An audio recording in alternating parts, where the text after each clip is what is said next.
이번 최혜병 수사 의혹 사건 관련해 대통령실에 관여 의혹이 점점 짙어지고 있습니다. 이시원 공직기강 비서관이 사건 기록 회수 당일 뜬금없이 보고서를 요구했다고 합니다. 최근 한겨레에서 최혜병 사건 관련 단독이 계속 터지는데 이거 흥미롭습니다.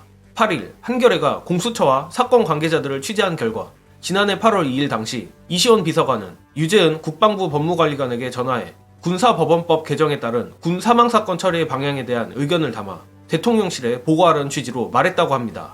일단 여기서부터 어이없어서 웃음이 나오려 하는데 대통령실 공직기강 비서관실은 군 관련 정책이나 사법제도를 담당하는 부서가 아닙니다. 만에 하나 관련 논의를 한다 해도 국가안보실 또는 법률비서관과 해야 하는데 이 또한 군사법원법 관련 보고서를 유재은에게 개인적으로 연락해 요구했다는 건 이해하기 어렵습니다. 즉 도무지 말이 안 되는 것 투성이인데 아무튼 유 관리관 쪽은 군 사망사건 전반에 대한 의견을 보고하라는 내용이었기 때문에 당시 통화를 군 사법정책과 관련한 대화라고 주장하는 상황입니다. 그런데 이러한 주장을 모두 받아들인다 치면 당시 상황을 봤을 때 이시원이 굳이 오해받을 상황을 만들어가면서 유재은 관리관과 뜬금없는 대화를 한 게 됩니다. 당시 국방부의 기록 회수가 공직기강 비서관실 행정관에서 시작된 것을 미루어 봤을 때 공직기강 비서관인 이시원도 이를 알고 있었을 가능성이 높습니다. 따라서 직무 연관도 없는 공직기강 비서관이 사건 기록 회수부터 향후 법무 대응까지 고민했다는 셈입니다.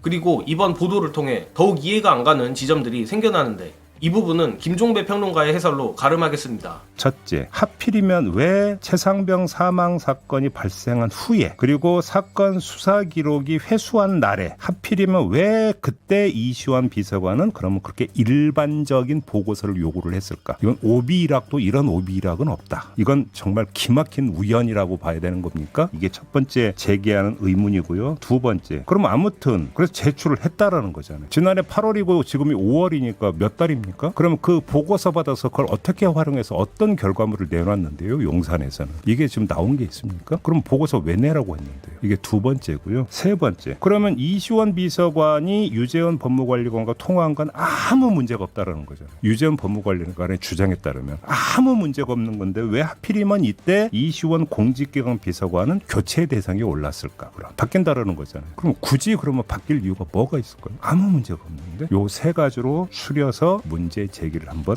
해봤습니다. 또한 보도에 따르면 유재은은 실제로 지난해 8월 2일 이후 이시원이 요청한 보고서를 지속적으로 제출했다고 하며 군 사법정책과 관련한 일반론에 대해 대통령실과 협의를 이어갔다고 합니다. 결국 보도만 봤을 때 중간에 국방부는 패싱하고 법무관리관 개인이 대통령실 공직기강 비서관과 다이렉트로 군 사법정책 협의를 했다는 걸로 읽히는데 도대체 이게 말이나 됩니까? 따라서 공수처가 유재은이 말하는 문제의 보고서를 입수한다면 대통령실이 이첩 보류, 혐의 배제, 기록 회수 등 이 사건 전반에 걸쳐 어떤 판단을 하고 어떤 지시를 내렸는지 등 전체적인 윤곽이 드러날 수 있을 것으로 보입니다. 다만 이시원은 이에 대한 입장을 묻는 한겨레의 문의에 답하지 않았다고 합니다. 그리고 이 모든 게 다 사실이라고 쳐도 이시원의 독박 가능성이 제기됩니다. 군 법무관 출신 한 변호사에 따르면 한겨레의 기록 회수는 극히 이례적인 일이라며 대통령실 등이 법의 근거도 없이 기록 회수에 관여했다면 직권남용에 해당할 가능성이 크다라 전했습니다.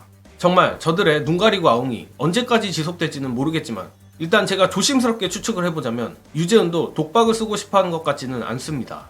당연히 유재은 입장에서 이 건이 범죄임을 인지했고 또 적극적으로 범행에 가담했다고 말을 하면 안 될 것이기에 이런 식으로 삥 둘러가는 황당한 진술을 하는 것 같은데 쉽게 말해 본인은 바보였고 시키는 것만 했을 뿐 범죄인 줄은 몰랐다 작전으로 보입니다.